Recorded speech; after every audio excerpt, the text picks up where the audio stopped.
कोण निर्दोष आणि कोण गुन्हेगार हे ठरवता येणं खूप अवघड आहे ना बाबा. आणि त्यात आपल्यावर जी परिस्थिती आली आहे त्याच्यात तर आपण काहीच नाही ठरवू शकत, हो ना? म्हणजे तुमच्या मनात जो प्रश्न आलाय तोच प्रश्न भाऊ म्हणून केदारच्या मनात सुद्धा आलेला असूच शकतो की. मग अशा वेळेला आपल्याला काही ठरवता नाही येणार ना? अगं पण एक भाऊ म्हणून त्याला काय वाटतंय तेच मी त्याला विचारतोय. तो निर्दोष असू शकतो ना? असं काय करताय बाबा? कायदा आणि नातं या दोन वेगळ्या वेगळ्या गोष्टी आहेत आणि कायद्याला आपण भावनेच्या तराजूत नाही तोलू शकत ना. नाही, अगदी बरोबर बोलतेस तू. ठीक आहे, खरं खोटं काय ते कायद्याच्या हाती सोपू. पण अगं या कुटुंबाचा सदस्य म्हणून एक भाऊ म्हणून आपल्या माणसावर काहीतरी विश्वास असू शकतो ना. तुमचा आहे विश्वास? तुम्ही खात्रीनिशी सांगू शकता की युवराज भाऊजी निर्दोष आहे? बाबा अहो, वडील म्हणून इतके वर्ष त्यांच्यासोबत राहून सुद्धा तुम्ही ते खात्रीनिशी सांगू शकत नाही. मग केदार तर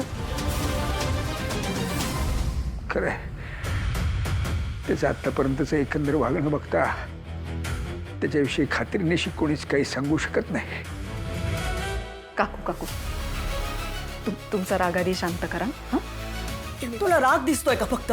हा, पण माझ्या मुलाबद्दलची कळकळ, माझं त्याच्यावरचं प्रेम हे दिसत नाहीये का तुला? दिसतंय मला काकू. अजूनही ती तारिणी कशी बरोबर आहे, तो केदार किती चांगला आहे हेच बोलतात तुम्ही सतत, त्यातच अडकलात. माझं प्लीज ऐकून घ्या.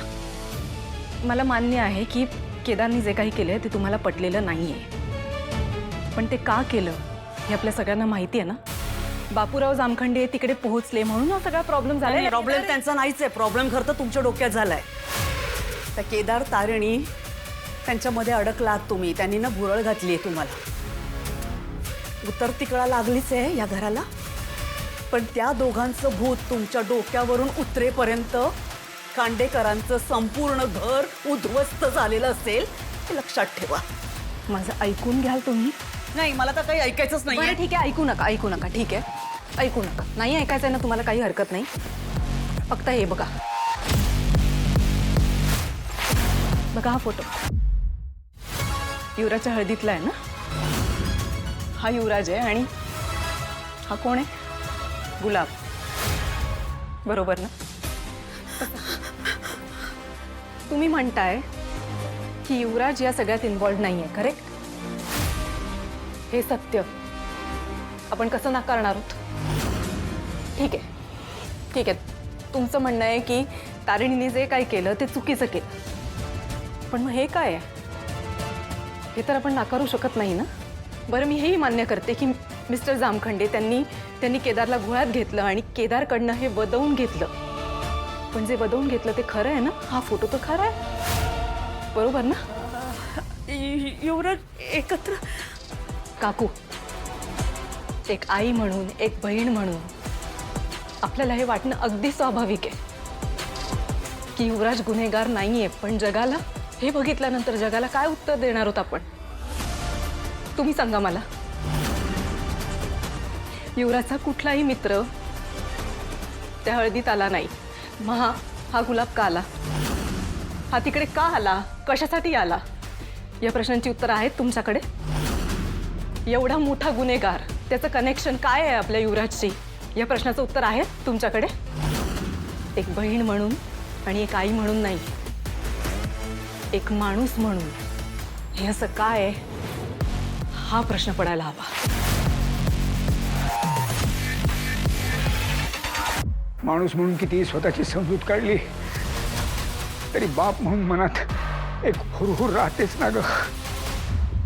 बाबा, मला तुमची काळजी कळती, पण आत्ता परिस्थिती अशी आहे ना की कुठल्याही प्रश्नावर मत व्यक्त करणं चुकीचं ठरेल.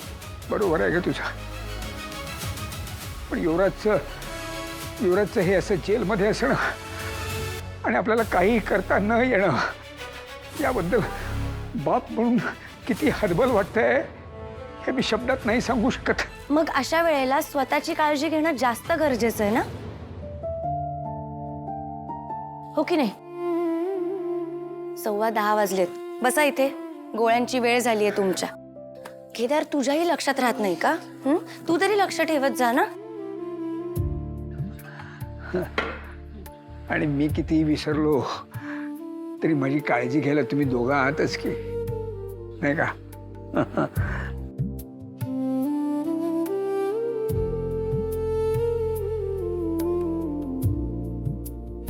पण खरं सांगू का बाळा, युवराजचं घरी परत येणं या घरासाठी खूप गरजेचं आहे ग. युवराज आणि त्या माणसाची ओळख होती इथपर्यंत सगळं ठीक होतं ग. पण युवराजच्या या सगळ्यामध्ये हात असेल असं काही चुकून सुद्धा समोर येऊ नये.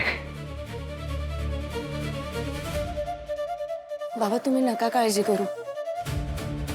युवराज भाऊजी जर खरंच निर्दोष असतील तर हे घर त्यांचं स्वागत करण्यासाठी कायमच उघडं असणार आहे.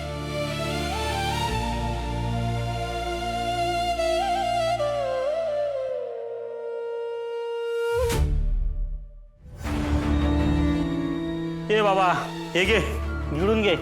मागच्या टाइमला तू जेवण परत पाठवलं, आता तरी खाशील ना? मग अशी काय बोललो होतो मी? कोण आहे मी? युवराज खांडेकर आहे मी. हे असे जेवण जेवणार आहे मी? मग मी काय करू? चांगलं जेवण करा. हे काय? हे काय? ही पोळी आहे? ही एवढी कडक असते पोळी? इथे बाजूला कुठेतरी शाळा असेल ना तर स्पोर्ट्स डेला द्या, तिकडे थाळीपे खेळतील पोरं ह्याच्याने. आता 3 काटे लावायला, इथे घड्या बनून लावाय. हे काय? हे असं असतं जेवण? 5 स्टार हॉटेलमध्ये आलेस? हा, कुठला पराक्रम केलायस की तुझ्यासमोर पंचपक्वानाचा ताट ठेवायला? पंचपक्वान. मी इथे आल्यापासून मी अन्नाचा एक कण खाल्लेला नाही. मला भूक लागली आहे. नाच दाखवतोयस? हा, सायगावकर घेऊन जा परत. हो. त्याची भूक तो पाण्याने भागवेल. ए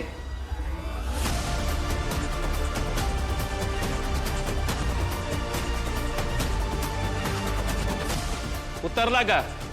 युवराज खांडेकरचा माज उतरला का? अन्न पूर्ण ब्रह्म असतं. माझ्या आईने शिकवलंय लहानपणी मला. आई म्हणाली काही करायचं, अन्न वाया नाही जाऊ द्यायचं, फेकून नाही द्यायचं कधी. त्यासाठी खातोय मी. आणि हा राहिला प्रश्न माझाचा, तर लहानपणी आईने जेव्हा माझं नाव ठेवलं ना युवराज, माज माझ्यात तेव्हापासून आहे. ओके, उतरेल उतरेल, सगळा माज उतरेल. जे मॅडम तुमच्या नावातला, रक्तातला, हाडामासातला जो काय माज आहे ना तो सगळा उतरवतील. तुझं भलं याच्यातच आहे, त्यांना चान्स देऊ नकोस. नाही तर जेवढं खाशील ना तेवढं सगळं जिरवायला ना त्यांना चांगलं जमतं. चला सायगावकर.